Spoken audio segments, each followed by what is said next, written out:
Itong binili ko kanina na salmolete kasi gusto ko ito. Nakita ko sa palengke namin dito.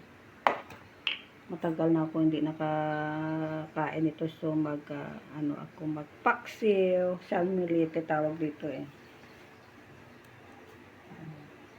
Ganito lang ako magpaksiw, simple lang din.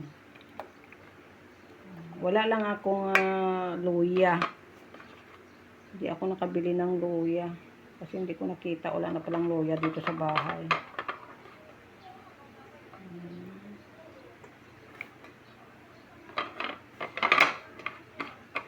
At saka yung sili na haba.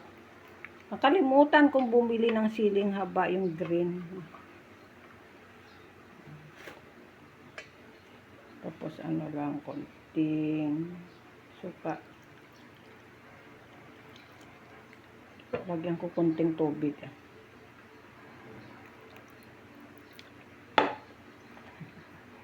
Yan.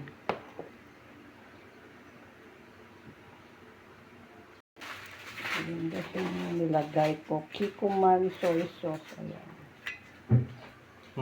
Naglalagay ako. Ayan. Saka magic sarap. Amoy tuyo talaga.